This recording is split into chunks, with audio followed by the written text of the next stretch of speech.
Hello everyone, welcome back again. आज हम discuss करेंगे mechanism of nucleophilic substitution reaction of alkyl halide. यानी आज हम डिस्कस करेंगे अल्काइल हैलाइड की केमिकल प्रॉपर्टीज़ को। लास्ट वीडियो में हमने डिस्कस किया था अल्काइल हैलाइड की फिजिकल प्रॉपर्टी को, आज हम उसकी केमिकल प्रॉपर्टीज़ को डिस्कस करेंगे। तो सबसे पहली बात कि जो केमिकल प्रॉपर्टीज़ हैं अल्काइल हैलाइड की वो बहुत ज़्यादा हैं, तो हम 2 वीडियो में उसको कवर करेंगे क्योंकि एक वीडियो में नहीं हो पाएंगी क्योंकि काफ़ी सारी इसकी केमिकल प्रॉपर्टीज़ हैं। तो आज हम ये पार्ट 1 है, तो इसमें कुछ केमिकल प्रॉपर्टीज़ को डिस्कस करेंगे। तो फर्स्ट है mechanism of nucleophilic substitution reaction of alkyl halide. देखिए इसमें क्या होता है, इस मेथड में क्या होता है कि जैसे हमने यहाँ पे लिया है अल्काइल हैलाइड, ये है अल्काइल हैलाइड। जब अल्काइल हैलाइड किसी न्यूक्लियोफिलिक रिएजेंट के साथ रिएक्ट करता है, यहाँ पर बोला जा रहा है न्यूक्लियोफिलिक सब्स्टिट्यूशन रिएक्शन, तो अल्काइल हैलाइड किसके साथ रिएक्ट करता है? न्यूक्लियोफिलिक रिएजेंट के साथ रिएक्ट करता है। तो ये जो न्यूक्लियोफिलिक रिएजेंट है ये इस एक्स को क्या करता है, इस एक्स को यहाँ से हटा देता है और खुद आकर के यहाँ पे जुड़ जाता है। आपको समझ में आया? ये जो एक्स है वो यहाँ से हट गया है और न्यूक्लियोफिलिक रिएजेंट यहाँ आकर के आर के साथ जुड़ गया है। ये होती है mechanism of nucleophilic substitution reaction का। थोड़ा सा हमने जाना कि ये जो रिएक्शन है वो कैसे होती है। तो यहाँ पे क्या होता है, हमने देखा कि जब अल्काइल हैलाइड किसी न्यूक्लियोफिलिक रिएजेंट के साथ रिएक्ट करता है तो ये न्यूक्लियोफिलिक रिएजेंट क्या करता है, इस एक्स को सब्स्टिट्यूट कर देगा, एक्स अलग निकल जाएगा और आर के साथ पे क्या जुड़ जाएगा, ये जो न्यूक्लियोफिलिक रिएजेंट है वो जुड़ जाएगा।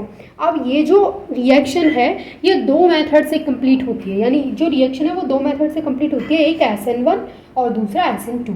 अब SN1 को बोलते हैं यूनिमोलिकुलर और SN2 को बोलते हैं बायमोलिकुलर।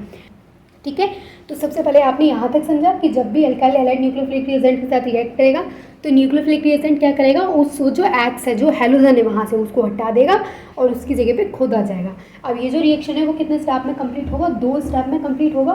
फर्स्ट है SN1 जिसको यूनिमोलिकुलर बोलते हैं और सेकेंड है SN2 जिसको बायमोलिकुलर बोलते हैं।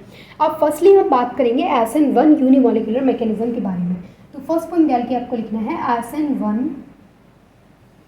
जिसको बोलते हैं यूनिमोलिकुलर। इसको हम डिटेल में समझेंगे, यूनिमोलिकुलर मैकेनिज्म।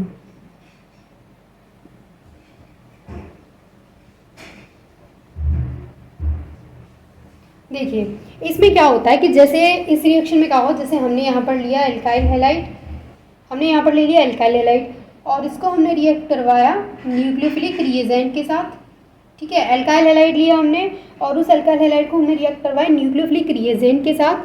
तो यहाँ क्या मिलेगा हमें, ये वही सेम जैसे हमने समझा था कि ये जो न्यूक्लियोफिलिक रिएजेंट है वो यहाँ आ जाएगा और जो हमारा हैलोजन है वो बाहर निकल जाएगा। ये होगा इस रिएक्शन में, ये हमने डिस्कस किया था। क्या होगा कि जैसे अल्काइल हैलाइड है, जब वो न्यूक्लियोफिलिक रिएजेंट के साथ रिएक्ट करेगा तो जो न्यूक्लियोफिलिक रिएजेंट है वो आर के साथ जुड़ जाएगा और एक्स हमारा साइड से अलग निकल जाएगा, यानी एक्स की जगह पर ये खुद आ जाएगा और ये जो एक्स है, जो हैलोजन है, उसको वहाँ से हटा देगा, उसको सब्स्टिट्यूट कर देगा। हमने ये देखा। ठीक है, अब देखिए यहाँ तक आपको समझ में आया कि यहाँ पर क्या हुआ है, न्यूक्लियोफिलिक रिएजेंट यहाँ पर आ गया है और एक्स यहाँ से निकल गया है। अब ये जो रिएक्शन है हमारी SN1 यूनिमोलिकुलर मैकेनिज्म, ये 2 स्टेप में कंप्लीट होती है। इसके कितने स्टेप्स हैं? इसके भी 2 स्टेप हैं, ये 2 स्टेप्स में कंप्लीट होगी। अब हम डिस्कस करेंगे कि फर्स्ट स्टेप में क्या होगा, सेकेंड स्टेप में क्या होगा। तो फर्स्ट स्टेप में क्या होगा, देखिए फर्स्ट स्टेप में क्या होगा, फर्स्ट स्टेप में ये जो आर एक्स है, यानी जो आर और एक्स है, ये है फर्स्ट स्टेप। फर्स्ट स्टेप में क्या होगा कि ये जो हमारे पास जो अल्काइल हैलाइड है इसमें हेटेरोलाइटिक फिजन होगा। हेटेरोलाइटिक फिजन में क्या होता है कि यहाँ पर जो इलेक्ट्रॉन है वो इस एक्स की तरफ ट्रांसफ़र हो जाएंगे, यानी कि जो इलेक्ट्रॉन है वो किसी एक की तरफ ट्रांसफ़र हो रहे हैं तो वो एक्स की तरफ ट्रांसफ़र हो जाएंगे। तो क्या होगा कि यहाँ पर जब हेटेरोलाइटिक फिजन होगा तो ये जो इलेक्ट्रॉन है वो इस हैलोजन की तरफ ट्रांसफ़र होंगे और तो क्या होगा, ये जो आर है इस पर तो आ जाएगा पॉजिटिव चार्ज और जो यहाँ पर एक्स है उस पर आ जाएगा नेगेटिव चार्ज। एक्स की इलेक्ट्रोनेगेटिविटी ज़्यादा है, इलेक्ट्रॉन एक्स की तरफ ट्रांसफ़र हो गए, यहाँ पे हेटेरोलाइटिक फिजन हो गया। तो एक्स पर तो आ गया माइनस चार्ज क्योंकि इसके पास इलेक्ट्रॉन आया है और आर के पास से इलेक्ट्रॉन गया है तो आर पर क्या आ गया, प्लस चार्ज। और ये क्या है, ये एक स्लो स्टेप है, जो फर्स्ट स्टेप है इसका वो स्लो स्टेप है। और ये क्या है, यहाँ ये फॉर्मेशन हुआ कार्बोकेटाइन का। यहाँ पे क्या हो सकता है, यहाँ पर जैसे हमने बात की यहाँ पे अल्काइल है तो यहाँ पे क्या होगा, कोई भी अल्काइल ग्रुप और यहाँ क्या होगा, हैलोजन, तो यहाँ पर फॉर्मेशन होगा कार्बोकेटाइन का। ये है फर्स्ट स्टेप की बात। फर्स्ट स्टेप में क्या होगा, फर्स्ट स्टेप में जो अल्काइल हैलाइड है उसके बीच में हेटेरोलाइटिक फिजन होगा। हेटेरोलाइटिक फिजन होगा तो क्या होगा कि जो इलेक्ट्रॉन है वो एक्स की तरफ ट्रांसफर होंगे और जब इलेक्ट्रॉन एक्स की तरफ ट्रांसफर होंगे तो एक्स पे क्या आएगा, माइनस चार्ज और आर पे क्या आएगा, प्लस चार्ज। तो R पे प्लस चार्ज आएगा, मतलब कार्बोकेटाइन का फॉर्मेशन हो गया, और X पे माइनस चार्ज आ गया। यहाँ तक क्लियर है। अब नेक्स्ट स्टेप की अगर हम बात करें कि सेकंड स्टेप में क्या होगा, तो मैं ऊपर से इसको इरेज कर देती हूँ ताकि आपको क्लियर हो जाए। सेकंड स्टेप में देखिए, फर्स्ट स्टेप आपको समझ में आया। फर्स्ट स्टेप में क्या होगा, हेट्रोलाइटिक फिजन। अब बात करते हैं सेकेंड स्टेप में क्या होगा। अब बात करते हैं सेकेंड स्टेप में क्या होगा। तो जैसे हमने देखा कि फर्स्ट स्टेप में कार्बोकेटाइन का फॉर्मेशन हुआ है। अब ये जो कार्बोकेटाइन है, अब ये किसके साथ रिएक्ट करेगा, न्यूक्लियोफिलिक रिएजेंट के साथ रिएक्ट करेगा, और क्या कर लेगा अब ये R, और ये न्यूक्लियोफिलिक रिएजेंट जो है वो इस R से जाकर के जुड़ जाएगा, और ये जो स्टेप होगा वो फास्ट होगा। तो इस तरीके से 2 स्टेप में जो रिएक्शन है वो कंप्लीट होगी, यानी SN1 यूनिमॉलिक्यूलर मैकेनिज्म जो है वो 2 स्टेप्स में कंप्लीट होगी। फर्स्ट स्टेप में क्या होगा कि जो अल्काइल हैलाइड है उसमें हेट्रोलाइटिक क्लीवेज होगा, हेट्रोलाइटिक फिजन होगा। तो जो इलेक्ट्रॉन है वो X की तरफ ट्रांसफर होंगे, X पे माइनस चार्ज, R पे पॉजिटिव चार्ज। R पे पॉजिटिव चार्ज मीन्स ये जो हमारी SN1 रिएक्शन है उसमें कार्बोकेटाइन का फॉर्मेशन होता है। सेकेंड स्टेप में क्या होगा कि ये जो कार्बोकेटाइन है वो फास्टली रिएक्ट करेगा न्यूक्लियोफिलिक रिएजेंट के साथ, वो बहुत ज़्यादा फास्ट रिएक्शन होगी, न्यूक्लियोफिलिक रिएजेंट के साथ रिएक्ट करेगा, और इस तरीके से हमें यहाँ पर ये जो रिएक्शन है हमारी वो कंप्लीट हो जाएगी। तो ये थे SN1 के 2 स्टेप्स। ठीक है, अब हम नेक्स्ट बात करते हैं SN2 मैकेनिज्म के बारे में। आप इसको नोट कर लीजिए।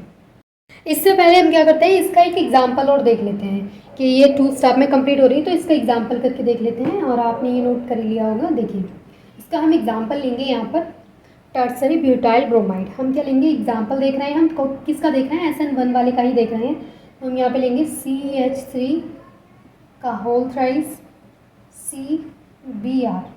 ठीक है, ये इसका क्या करवाते हैं, इसका हाइड्रोलिसिस करवाते हैं, H2O के साथ इसको रिएक्ट करवाएंगे, हाइड्रोलिसिस करवाएंगे इसका।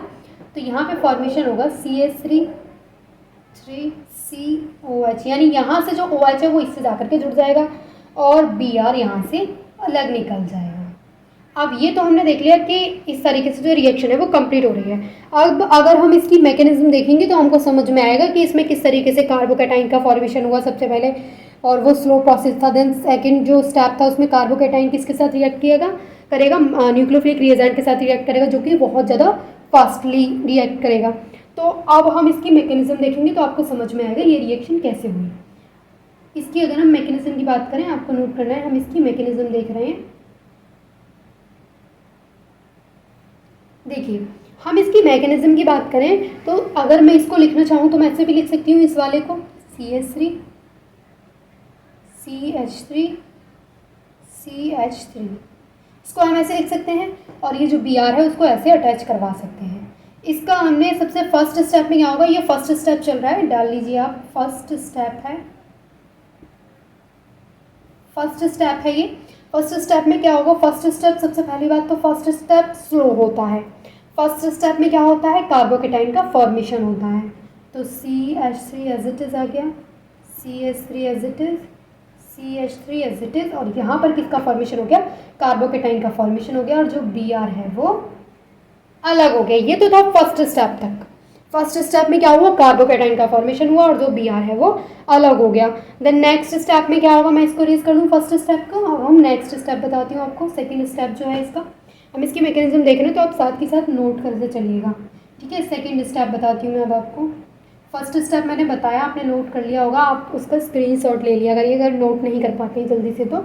अब देखिए सेकंड स्टेप में क्या होगा कि जैसे फर्स्ट स्टेप में किसका फॉर्मेशन हुआ था, आपको याद होगा वहाँ पे हमने कार्बोकेटाइन का फॉर्मेशन किया था, तो उस कार्बोकेटाइन को हम यहाँ नोट कर रहे हैं। वो जो कार्बोकेटाइन का इसी तरीके से फॉर्मेशन हुआ था वो फर्स्ट स्टेप में हुआ था, इसका फॉर्मेशन। सेकंड स्टेप में क्या होगा, ये रिएक्ट करेगा इस OH माइनस के साथ, और ये जो रिएक्शन होगी वो बहुत ज़्यादा फास्ट होगी। अब जब ये OH माइनस के साथ रिएक्ट करेगा तो क्या होगा, ये CH3 CH3 और ये जो OH है वो यहाँ जुड़ जाएगा। इस तरीके से हमारी जो रिएक्शन है वो कंप्लीट हो जाएगी।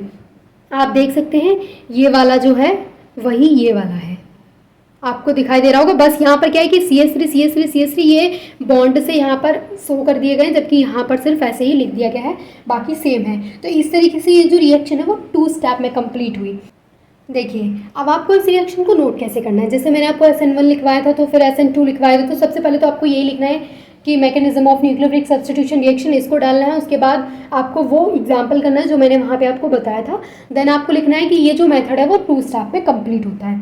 देन आपको SN1 और SN2 को फिर नोट करना है। उसके बाद SN1 लिखने के बाद आपको लिखना है SN1 के सामने एग्जाम्पल, और उसके बाद आपको लिखना है कि जो SN1 रिएक्शन है, जो SN1 मैकेनिज्म है, वो भी 2 स्टेप में कंप्लीट होती है। फर्स्ट स्टेप में क्या होता है, कार्बोकेटाइन का फॉर्मेशन होता है, और सेकंड स्टेप में क्या होता है कि वो जो कार्बोकेटाइन का फॉर्मेशन हुआ है वो फास्टली जाकर के न्यूक्लियोफिलिक रिएजेंट के साथ रिएक्ट करता है। यानी सेकंड स्टेप में कार्बोकेटाइन जो होता है वो बहुत ज़्यादा फास्ट रिएक्शन करता है, न्यूक्लियोफिलिक रिएजेंट से जाकर के जुड़ जाता है।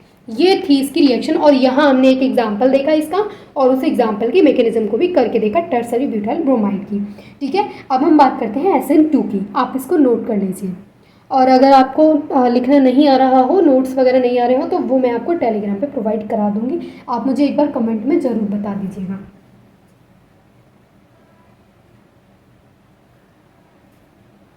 अब देखिए, सेकंड मैं आपके साथ डिस्कस करूंगी कि SN2 बायोमोलिकुलर मैकेनिज्म क्या होती है।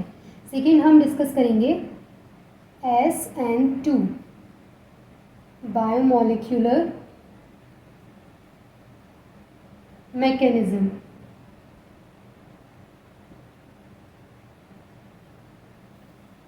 देखिए, सबसे पहली बात कि इसमें और SN1 में क्या डिफरेंस था। तो SN1 में क्या था कि वहाँ कार्बोकेटाइन का फॉर्मेशन हो रहा था, लेकिन SN2 में कार्बोकेटाइन का फॉर्मेशन नहीं होता है, और ये जो रिएक्शन है वो एक ही स्टेप में हो जाती है। ठीक है, जैसे हमारे पास है, हम यहाँ पे पहले इसका एग्जाम्पल देखते हैं। CH3X, ठीक है, अल्काइल हैलाइड लिया हमने और उसको रिएक्ट करवाया हमने KOH के साथ। ठीक, और यहाँ पर हम लेंगे एसीटोन, KOH के साथ रिएक्ट करवाएंगे, और यहाँ क्या लेंगे, एसीटोन लेंगे। तो फॉर्मेशन होगा CH3OH का, और जो X है वो अलग हो जाएगा। ठीक है, X यहाँ से अलग हो गया, और जो OH है इसका वो इसके साथ आकर के जुड़ गया। तो इस तरीके से हमें फॉर्मेशन हो जाएगा SN2 में। अब ये जो रिएक्शन है इसकी मैकेनिज्म हम देखेंगे तो हमें पता चलेगा कि ये जो रिएक्शन हुई है इसमें किसी कार्बोकेटाइन का फॉर्मेशन नहीं हुआ है, और ये एक ही स्टेप में कंप्लीट हो गई है। तो इसकी मैकेनिज्म बताती हूँ मैं आपको कैसे कंप्लीट हुई है ये। देखिए, इसकी मैकेनिज्म क्या है, मैकेनिज्म, हम इसके मैकेनिज्म की बात कर रहे हैं। तो इसकी मैकेनिज्म में अगर मैं इसको CH3X को लिखना चाहूँ तो ऐसे लिख सकती हूँ।